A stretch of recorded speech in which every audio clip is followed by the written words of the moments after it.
पूर्व chief justice of India ने बाबरी मस्जिद को लेकर एक बात कही जिसके ऊपर बहस छिड़ गई है। न्यूज लॉन्ड्री और द न्यूज मिनट को दिए उनके एक इंटरव्यू का वीडियो सोशल मीडिया पर शेयर किया जा रहा है।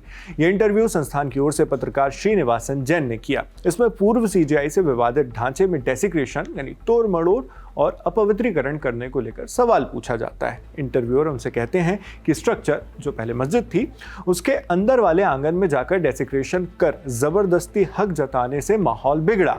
पूर्व सीजेआई से सवाल किया जाता है कि अगर मुस्लिम पक्ष इसका विरोध करते और वो भी इसी तरह जवाब देते तो क्या फिर तस्वीर कुछ और होती। इसके जवाब में चंद्रचूड़ कहते हैं, अब जब आपने कहा कि वो हिंदू ही थे जिन्होंने अंदर वाले आंगन का डेसिक्रेशन यानी तोड़ मरोड़ या अपवित्रीकरण किया, तो फिर सवाल तो यह है कि फंडामेंटल डेसिक्रेशन यानी मूलभूत तोड़ मरोड़ या अपवित्रीकरण तो मस्जिद का निर्माण ही था, है ना। क्या हम ये सब भूल जाएं? क्या हम इतिहास में जो कुछ हुआ उसे नज़रअंदाज कर दें? अब जब आप मान लेते हैं कि इतिहास में ऐसा हुआ और हमारे पास उसका आर्कियोलॉजिकल एविडेंस यानी पुरातात्विक सबूत भी था, तो फिर आप आंखें कैसे बंद कर सकते हैं? देखिए, जिन आलोचकों का आप जिक्र कर रहे हैं वो लोग इतिहास का सिलेक्टिव नज़रिया रखते हैं, कुछ हिस्सों के सबूतों को नज़रअंदाज कर देते हैं और फिर अपने हिसाब से तुलनात्मक सबूत चुनकर कहानी बना लेते हैं। यहाँ पर इंटरव्यू में उनसे एक और सवाल होता है जिसके लिए राम जन्मभूमि केस के जजमेंट का ही रेफरेंस दिया जाता है। डीवाई चंद्रचूड़ से पूछा गया, फैसले में तो कहा गया कि ऐसा कोई सबूत नहीं है जिससे यह साबित होता हो कि मस्जिद बनाने के लिए किसी मौजूदा स्ट्रक्चर को जबरदस्ती तोड़ा गया हो, क्योंकि पुराने स्ट्रक्चर और मस्जिद के बीच कई शताब्दियों का अंतराल था और उस ढांचे के गिरने की वजह कुछ भी हो सकती थी। आप कह रहे हैं कि पहले भी तोड़ मरोड़ और अपवित्रीकरण हुआ है, लेकिन उसके सबूत कहाँ हैं? इस पर आर्कियोलॉजिकल रिपोर्ट का जिक्र करने के बाद डीवाई चंद्रचूड़ जवाब देते हैं। चलिए इसका सामना करते हैं। आखिरकार जिन्होंने फैसले की आलोचना की है वो मस्जिद के बुनियादी इतिहास को नज़रअंदाज करना चाहते हैं और फिर वो तुलनात्मक इतिहास और उसके चुनिंदा हिस्सों को उठाकर अपने तर्क को सही ठहराने की कोशिश करते हैं। इसी केस को लेकर हाल ही में उड़ीसा हाईकोर्ट के पूर्व चीफ जस्टिस एस मुरलीधर ने भी जजमेंट पर कुछ सवाल उठाए थे। सवालों के निशाने पर पूर्व सीजेआई डीवाई चंद्रचूड़ ही रहे, जिसका जवाब उन्होंने हमारे show guest in the news room में दिया। सवाल सहित जवाब सुनिए। जस्टिस मुरलीधर उड़ीसा हाईकोर्ट के चीफ जस्टिस रह चुके हैं। उन्होंने कहा ये एक बिना लेखकों के नाम वाला फैसला है जिसे तथाकथित ऑथरलेस कहा गया, लेकिन खुद लेखक ने, उनका इशारा आपकी तरफ था, कहा कि उन्होंने ये फैसला एक देवता से बातचीत के बाद लिखा था, तो इसमें कोई समस्या नहीं है। यहाँ लगता है कि इस मध्यस्थता प्रक्रिया को आगे ना बढ़ाने का एक सोचा समझा फैसला लिया गया, जबकि मध्यस्थ सुप्रीम कोर्ट को बता रहे थे कि एक समझौता हो चुका है, लेकिन सभी पक्षों ने उस पर हस्ताक्षर नहीं किए। अगर जजेस खुद पक्षों के साथ बैठे होते तो शायद कोई बातचीत से हल निकल सकता था।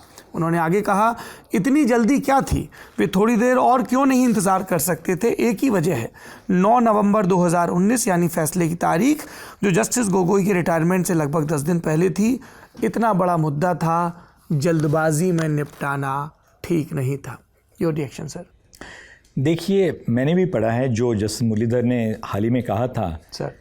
अब ये बात है कि कई न्यायाधीश अपने निवृत्ति के बाद समाज सुधारक बन जाते हैं। शायद वो समाज सुधारक बनना चाहते हैं। उसके अलावा मैं यही कहना चाहूँगा कि जो उन्होंने कहा है उससे मैं ऑब्वियसली सहमत नहीं हूँ। उनकी राय है, पर उन्होंने जो कहा है बिल्कुल ठीक नहीं है। यहाँ पूर्व सीजेआई चंद्रचूड़ ने एक तंजिया लहजे में पूर्व high court justice chief justice S Muralidhar को जवाब दिया। लाजमी था कि इस कमेंट पर एस मुरलीधर का भी जवाब लिया जाता। सो ये जवाब हमने लिया अपने दूसरे शो किताब वाला में। सुनिए। तो उन्होंने कहा ये कोई जोक है क्या? वो खुद जज रहे हैं। कब तक मेडिटेशन चलता रहेगा? इतने बरसों से चल रहा था। और तीसरा, देवता की अपील वाली बात पे उन्होंने कहा कि अगर वो सोशल मीडिया की क्लिप देखकर राय बना रहे हैं तो ऐसी राय बनाएंगे। और फिर उन्होंने एक्सप्लेन किया, he is calling you a social activist, समाज सुधारक। Justice Muridhar, your response? I take it as a compliment. Actually, he is fully aware that even before becoming a judge, I was associated in a large number of PILs and social causes. Even as a lawyer, I've taken up many of such cases before the court and argued them. So I don't think he meant it negatively at all. Knowing Justice Chandrachud, I would take it as a compliment. और जो mediation वाले process को लेकर उन्होंने कहा कि why is it taking like as if it's a joke? Para 32 सीधी पढ़ेंगे आप जजमेंट का, उसमें ये लिखा गया है कि जो कमेटी फॉर्म हुआ था वो अगस्त 2019 में फॉर्म हुआ था जी और मार्च 2019 में फॉर्म हुआ था और August after few months they told the court we need some more time.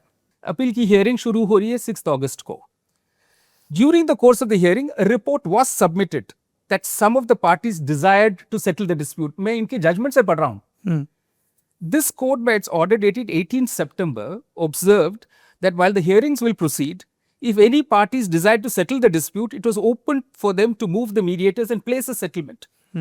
If it was arrived at before this court. Final arguments, this is so important, final arguments were concluded in the batch of appeals on 16th October 2019. ये date हमें याद रखना है क्योंकि judgement का delivery का date है 9th November 2019. आप गैप देख लीजिए 16th October से 9th November.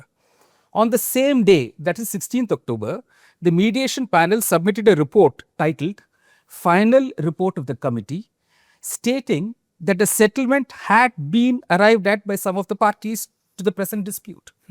The settlement was signed by Mr. Zufar Ahmed Farooqi, chairman of the Sunni Central Waqf Board. Though under the settlement, Sunni Central Waqf Board agreed to relinquish all its rights, interests and claims over the disputed land, this was subject to fulfillment of certain conditions stipulated. The settlement agreement received by this court from the mediation panel has not been agreed to or signed by all the parties. So इनका कहना है एक party ने सहमत है इसमें sign भी किया है. सुन्नी वक्फ बोर्ड है, निर्मोही अखाड़ा नहीं है और दूसरे क्लेमेंट्स नहीं. Moreover, it is only conditional on certain stipulations being fulfilled.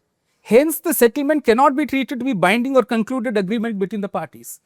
What I was trying to say is this is not a failure of mediation. And in regular civil disputes, when parties tell the court that we have reached this far and maybe not everyone has agreed. Normally the court says, let us find out what is the points of difference and let us see if we can resolve them. I was not trying to suggest that they should have done it. I said this possibility was not explored. अब इस पूरी खबर पर आप क्या सोचते हैं, हमें कमेंट बॉक्स में लिखकर जरूर बताएं. मैं हूं नाविद, देखते रहिए दी लंदन टॉप.